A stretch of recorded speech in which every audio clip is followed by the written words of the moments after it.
G'day listeners and welcome to today's episode of the Keeper League podcast. We're the AFL fantasy podcast that doesn't talk about the superstars.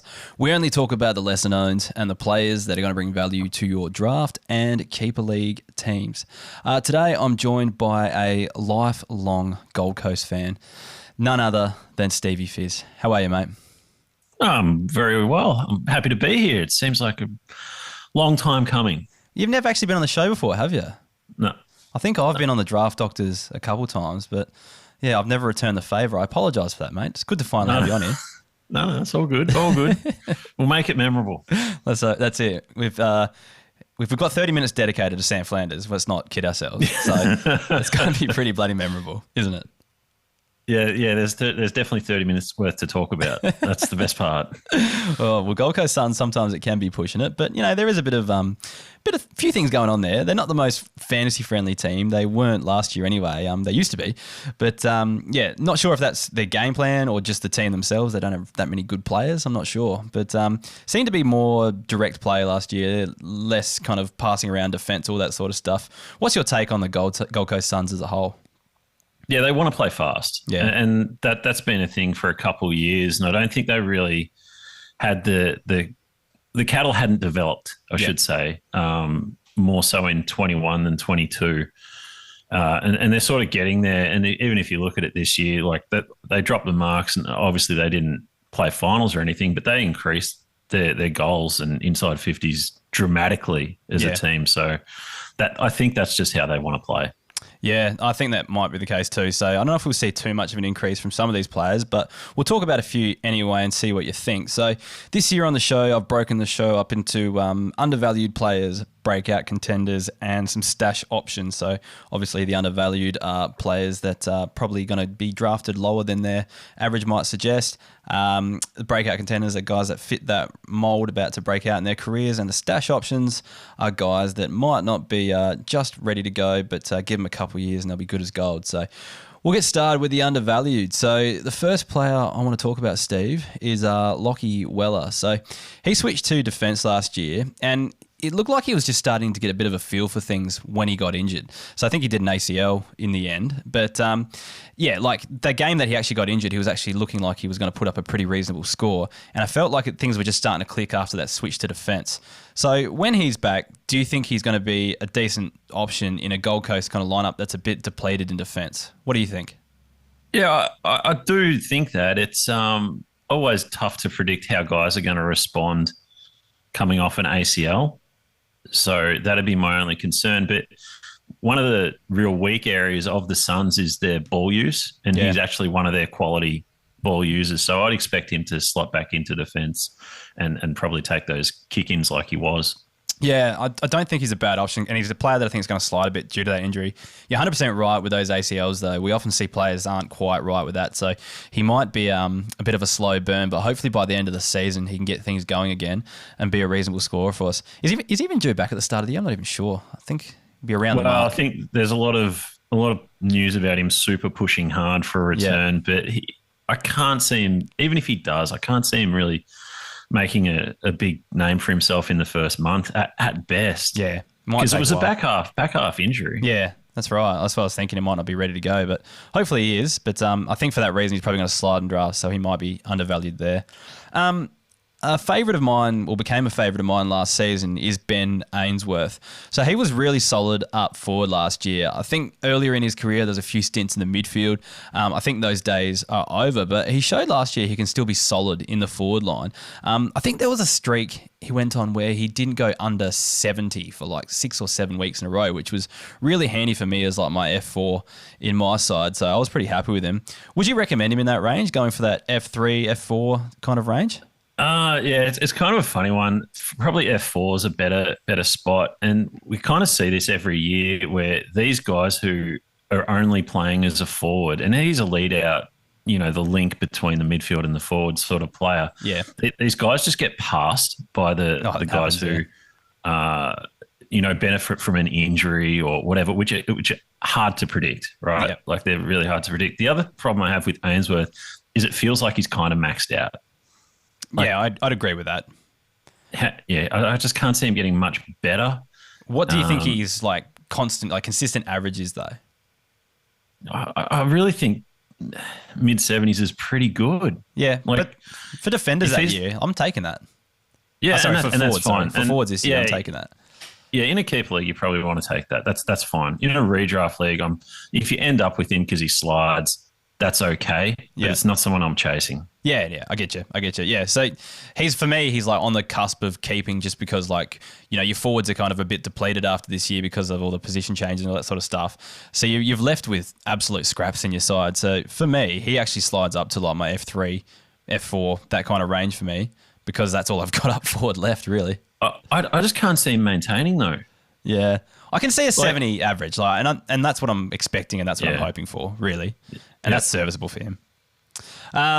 Another player that's kind of been forgotten is Jeremy Sharp. So it just seemed like Gold Coast played every player on the wing last year except for him. And at the start of the year, we thought he might even be like, you know, a breakout contender. I think he'd already played too many games for the Rising Star, but like if he was in that kind of category, I was putting him that kind of category with younger players. But he only had an average of 41 by the end of the season, could barely get into the side. Do you see anything changing for him this year? I'd be shocked if he was at the Suns. Yeah. In 2024. I mean, he'll probably play VFL pretty well. He'll probably look from the outside like he should be in the team. I'd be surprised. I'm not sure his defensive work rate is correct. And I think everyone sort of looks at Jeremy Sharp with the rose-coloured glasses. Like he was really benefiting from that system where they were, you know, taking a lot of outside marks. If you look at Caleb Poulter from Collingwood and, you know, where is he now sort of thing. He doesn't have a team. So I kind of expect, you know, I don't think even if he was in the team, those rosy scores are really going to happen straight away. I think you're right. And yeah, you hit the nail on the head with the defensive work. Coaches are looking for that first before they're looking for your, you know, your outside run, your flashy kicks and all that sort of stuff, your high possession getters. They want the defensive work first. And I just don't think he offers that compared to a million other guys that rotate on the wing, like I mentioned. Speaking of guys that rotate on the wing a little bit, let's get in some breakout contenders now. And let's just go straight to it. Sam Flanders, all right? Do I need to say anything more? It's kind of like, it's really funny the way I see it. So I'm like, I just think he's one of those guys who has a path to midfield time that is... And that's kind of all I'm looking for. Like, he's a great late pick in your draft. He should be one of the last picks in your draft. And he's going to go a lot earlier now that you've been talking about so much as pre-season. Yeah, that's probably a problem. It was just a fun thing. It's just kind of snowballed. And if you're looking at someone like Ben Ainsworth, Flanders is the exact sort of person who goes past him. Yeah, okay, yeah. Well, Flanders was getting a run on the wing by the end of last season, and then... But then when in finals in the VFL, he went back and played like pure inside and absolutely racked him up. So is that the kind of path you see? Because Dossie kind of thinks that the only reason he did that is because Fiorini wasn't playing. So I look at what Suns have tried to do the last couple of years, right? They're really trying to move the ball fast. That's what they want to do. Yeah. And they're trying to actually bring different guys through the midfield. Like if you look at the first, say, 6 weeks of the year, in each of the last 2 years, Dave Swallow's not really featured in the midfield. Yeah. So they're trying to get other guys through, whether it was Fiorini, whether it was Alex Davies. I understand Flanders hasn't particularly had his shot yet, but they're trying to put other guys through there. It just looks like, to me, from the outside, the pennies dropped. He was going to be a bit of a slower build than the other guys. He didn't really have the AFL-ready body. The back end of the year form, amazing. And I look at a guy like Fiorini. He's the guy that should be out of the team if Gold Coast are going to push for finals. Probably like a Connor Blakely at Freo. Like, yeah, the young talent goes past these good soldiers. Yeah. So you think Flanders is... You've got him tipped for an inside role at some stage? Yeah, I think he can sort of get into that 40% CBA area, which I understand isn't massive, but that's good enough to get you, if you play well, into that 80 average area. Yeah. My just thinking is, who do they take out of their midfield for him? Like, I know you said they like to rotate a lot through, but I don't know. They brought in Jed Anderson. Does Jed Anderson play, for example? You think Anderson stays on the inside? You think Rowell stays on the inside? Like, Took Miller obviously in there as well. I don't know. It kind of feels like they're settled in that midfield rotation. Yeah, and that's fine. You can still have your big three. And then if he's the fourth or fifth peg, like those guys still get 40%. Yeah. I don't know. Unless I just kind of see him more of like maybe wing for another year. You know what I mean? Because he could play as that forward who pushes up. Yeah. He could play outside. He probably it's not like I'm sitting here going, man, he's going to come in and Yeah, I get you. pump out 90. It's just more of it's a fun thing. Yep. I think he's a good chance. Obviously, he's a Suns player. We're backing it in. There's something there. There's something there that you like. But I'm not picking him in the 8th round. let's be realistic. All right. So, Cam has him ranked higher than me. Okay. Well, that's your effect though. That's you pumping him up so much. That's the issue. You got to stop listening to me. Other breakout contenders. I guess we've had this guy in there for 2 years now. Matt Rowell. So has the inside game down pat. No issue with that. But pretty much no outside game whatsoever. Averaged basically 0 marks last year. Can he add that outside game and push up to be a decent scorer? What are your thoughts? I think he can, but again, it's probably you look at these inside types who are playing purely inside. It really doesn't get much better than 100's really a spectacular year. Yeah, especially right. like. If you his contested possession rate's like 67%. It's huge, yeah. And you look at the guys all the way back till you start getting into like the real superstars of the game, and they're at around that 53, and it's just they're not AFL fantasy stars. Yeah, is what I'm saying. They're not the Jack McRae. Yeah. So if he came out and averaged 90, I think that'd be a really good year. Yeah, and I'd take that from him, like to be honest, because considering I think he went under 80 last year, I think was in the 70s. I really should have written these down for this episode, but the thing is, what I like about him is it's just not going to take much for him to actually, get to that 80 to 90 mark. I don't think all he has to do is take, 2 or 3 marks a game, receive a few more kicks on the outside, and that could come with fitness or whatever, just being able to push into the space a bit more or whatever. Another year, another preseason under the belt type thing. I think 90 is realistic, and that's what he should be scoring. And if he can get there, I'd be happy as an owner for sure. Do you reckon that's fair? Yeah, absolutely. Absolutely. Yeah. We'll move on to one more player. So Wil Powell, another guy we always talk about, a perennial breakout contender. Injury hurt him last year. He had that sickening leg injury last year. But again, he was one of those players that was finally starting to put up some good scores when he got injured. Do you think it will be his year? Because he's a player that shows so much promise. What do you think? Yeah, it's a real mystery area, the wing halfback area for the Suns. I like him. I think he's a good player. He has that defensive side, so I think he'll always be one of the coach's picks, if that makes sense. He has shown a pretty good ceiling. Whether it's his year or not, like you said, he's coming off a pretty bad injury. Yeah. They usually take, when you see guys who have come back from those injuries, it usually takes them a full year to get back to any sort of prominence. Yeah. They are saying he's like really pushing and he's flying, but I'm like you, I've got my doubts whether he's going to be back to full capacity this year. The thing is, like, if it does take him another while, it's 5 or 6 years since we've been watching him and kind of waiting for him to actually come on. I think he's been in the system. I think this is his 5th year now, I reckon.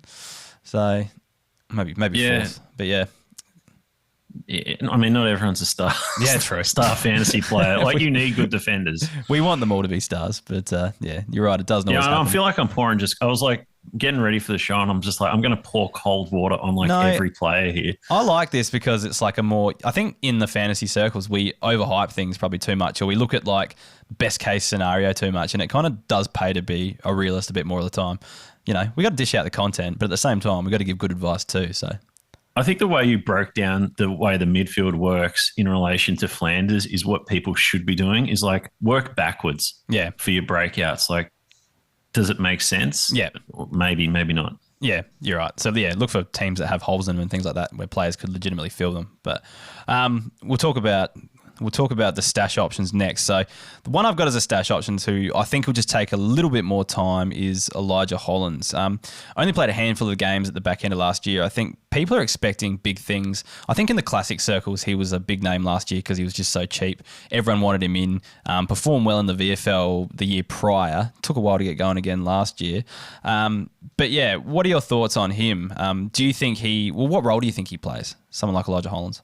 Oh, I'm pretty sure he's playing the idea is for him to play wing, probably he'll take a few CBAs, nothing spectacular.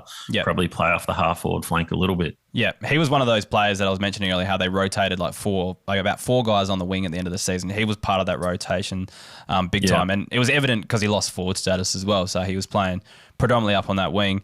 I don't know, he'd be more valuable if he kept that forward status, but without it, he's probably not one I'm as hot on this year. Where do you think? Do you think he goes late still, or would he even be picked up in single season drafts?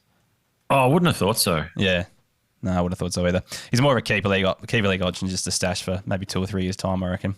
Yeah, absolutely. And I reckon that's a great idea because you're going to have Brandon Ellis in a few years getting to the end. And I still think people were so unfair expecting big things from Holland. He was coming from so far back. Yeah.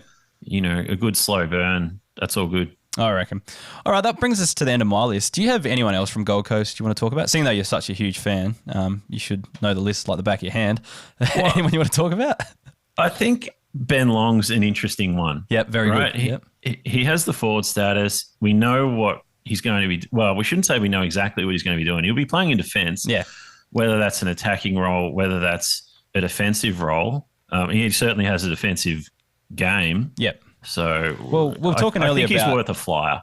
We're talking earlier about all those kind of, Weller struggling to get back, Powell struggling to get back, Butterick's, I think, missing a fair chunk of the season as well, if not all of it. Like, he's someone that feels like they recruited just to kind of fill a hole, if not for a while, or just they saw potential in him. There was one game, I think it was round 23, where he just absolutely got off the chain. I think he was like the sole distributor out of defence for St Kilda and put up a monster score. So we've seen he's got potential. With the right opportunity, you're right. Yeah, and when I look at players who I want to pick, they really need 3 roles, right? It's inside mid, outside mid if you've got non-mid status, and half back. They're the 3 high scoring roles, aside from ruck. Yep. And he feels one of those roles. So if you target those, you're generally going to go okay, aren't you? Yeah, I would have thought so, especially with the forward status as well. It makes a lot of sense to have a crack late at draft. If it doesn't work out, it's just straight back in. Yep. No, I agree. It's worth a punt, that's for sure. Before we get into listener questions, just want to thank some gold members. So thank you to Scott Caulfield, Matt Elliott, Damien Gill, Luke Hiscock, Michael Moriarty, James Cioli. Sorry if I've stuffed that one up completely. Mark Littlejohn, Martin Reynolds, Brendan Minchin, and Timmy Scroat. So thank you to those guys. The members get their defender rankings today when this podcast comes out. We rank 100 defenders in terms of keeper league preference. What are your thoughts? I know you're doing the Draft Doctors draft kit right now. Would you like to rank 100 defenders?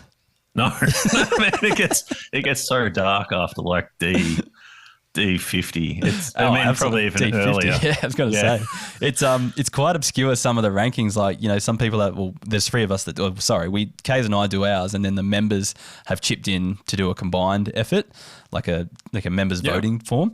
And some of the disparity after that kind of 50 range is pretty incredible, where people rate them, or just people that have missed the top 100 altogether. It's quite interesting. We ask each other constantly. It's like, can we be like, oh, you don't have Zach Guthrie? And I'm like, yeah, damn right I don't. It's like, we're just like those little hype players get a little. Yeah. Well, funnily enough, Cam wrote off Zach Guthrie on the podcast on Monday. So, yeah. Yeah. I've influenced him too much. It must have been that conversation. It's just out. All right. But anyway, if you wish to support the podcast, please sign up as a member. You'll grab those rankings. We'll be doing midfielders, rucks, and forwards over the coming weeks. I've also got another spreadsheet coming out very soon, the Supercoach spreadsheet that I put out last year. The 2023 version of that's about to come out. And there's also the drafty analysis guide and the breakout tracker up there too. So support the show if you can and sign up as a member. There's a link in the description. All right, on to some listener questions with Steve. Gone Fritchen asks, what role do you see Ben Long playing? We just talked about that. We should have deleted that one, but basically halfback, we think will come in and play there. Yeah, whether it's a lockdown or floating role. Yeah, he really could be either. So he's one you really got to track in the off season. Another guy that's been mentioned on the show, but only in passing, at Rust2468, familiar name. Does Blakey get any senior games? I said Blakely, sorry. Man, I hope not. Yeah. Again, we talked about those holes in defence. He is the kind of guy that could kind of just sit back there and do something. But yeah, I'm hoping he's kind of like a break glass in case of emergency for Gold Coast's sake anyway. Yeah, I mean, I think I mentioned the ball use is a weak point. It's not gonna get any better. Not with him in the side, no. Yeah, well, I don't know, but watch him because he does have fantasy game if he does play. But I'm just not sure how long he lasts in that side, given the way that they make their selections at the moment. At Toby B Ramen teams, Fiorini and Jed Anderson. It's a long season. Mature bodies may get a shot at some point. Do you think they'll find a spot? What is your gut feel on Anderson in particular? Why did they pick him up? So I have if you look at the way, I think the Gold Coast Suns have got a really strong, they've got a game plan, I should say, when they're bringing in players. And this is just my looking from the outside. I don't know if it's an actual fact or not, but it looks to me like they've gone really hard. Okay, if we're bringing in players, Northern Territory players, a lot of Northern Territory players. Yeah. So Jed fits that mold. Also, guys who have come from what you might call strong systems. So Brandon Ellis, Chol from Richmond, and Anderson was at least at the Hawks when they were pretty successful. So Rory Atkins, I know that probably looks horrible now, but, the Crows were pretty good at the time. So I kind of think they've brought in guys who are senior bodies who are actually going to push the young core group rather than just taking 50 picks to the draft. Like, if you look at the last few drafts, they've only taken one pick. Like, they're just going one guy in the top 10, we'll move on. And I think they've got a really strong game plan about what they're doing. So Jed, to me, is, he's going to bring to the table. He's a hard nut, probably a perfect sub. Yeah. There's a lot of talk just because he got delisted from North, but I don't want to get too controversial or anything like that, but there's talk that he just didn't want to play under Clarkson as well, and he actually kind of showed himself the door, and it might read as delisted on the team sheet, but he was on the way out. So, there's a chance that he's actually just kind of targeted Gold Coast and, tried to get there, and they wanted him at the same time. So, a lot of people see him as not best 22, but I think it's one we actually have to monitor to see if there are plans for him in the midfield. Because if there are, listed as a forward, I think he was in the top 24s last year. I think he averaged around the 80 mark. So if he can get a game consistently playing that midfield, he's one you got to be looking at. Yeah, no, you're right. You're absolutely right. Yeah, I mean, he could be better than Flanders. That's for certain. What about Fiorini? Can you see him playing at some stage? Come on, give Dossie some hope. It'd have to be an injury. Poor guy. See those monster scores in the VFL each week, I think. But I mean, they were happy to ship him off last year. No one wanted him, I don't think. So, in the end. We'll move on at Isaac_WF. Is Lachocious a buy low from the long term? For the long term with forward status, or is it just an avoid because it sounds like he's playing forward this year again? What's your thoughts on Lachocious? Where does he end up? Man, I'm not a big Lachocious truther for fantasy. Okay. Yeah, neither am I. If he's going to be good at fantasy, Gold Coast are playing well, Ben Ainsworth's losing some marks. I think it's really strange what they're doing with their forward line. I've got no idea and I'll tell you why. He might be a great buy option because they're going to have to send someone back at some point, or Ben King's leaving in 2 years, because they're about to get Jed Walter at the end of the year, who's like the second coming of, Jesus Christ himself. Yep. You can't have all these guys playing in the forward line, especially when you consider someone like Joel Jeffrey, who looks awesome. Yeah. He's like, 6'4" as well. Yeah.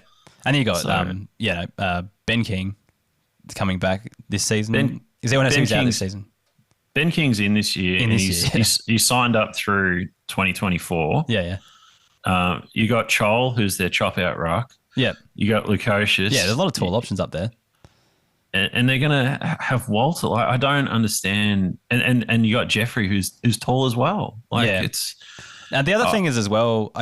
So being an Adelaide boy, there's a few Lachocious connections down this way. Heard from a friend of a friend, he's put on a lot of size this preseason.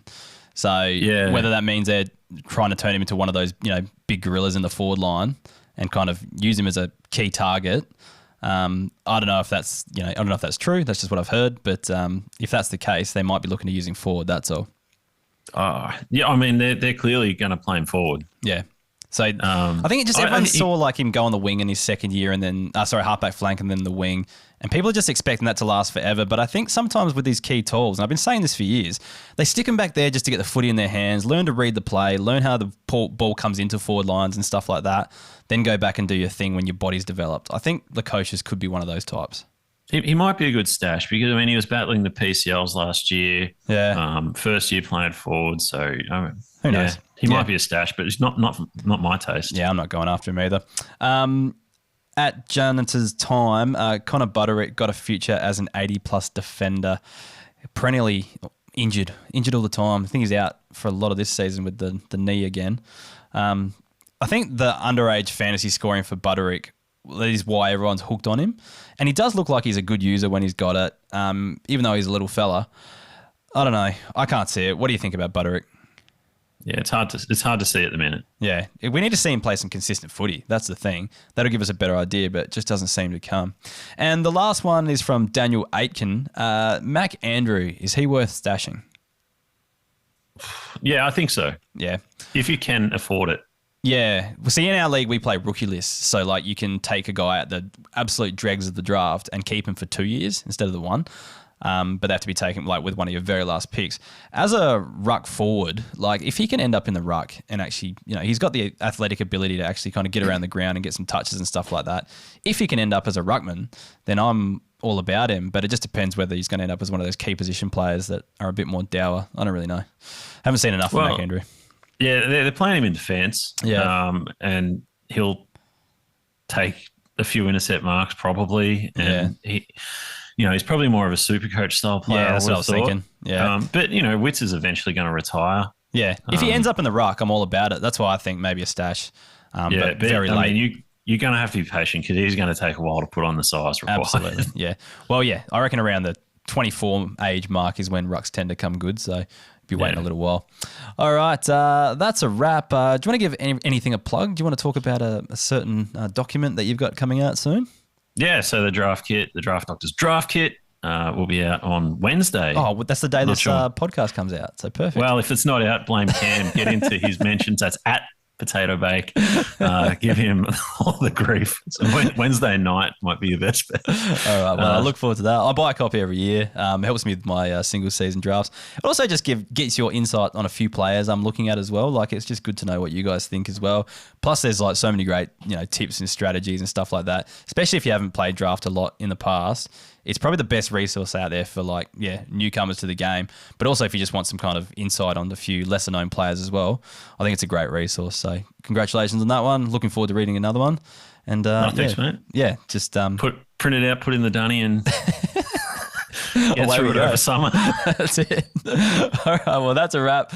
Get around us at Keeper League Pod on Facebook, Instagram, Twitter, YouTube, and TikTok. Also, support the sponsors. Get around Manscaped, manscaped.com. Use Keeper20, get free shipping and 20% off. And also, if you wish to support the podcast, please sign up as a member. The link's in the description below. Thanks again, Steve. We'll talk to you soon. Thanks, mate. See ya.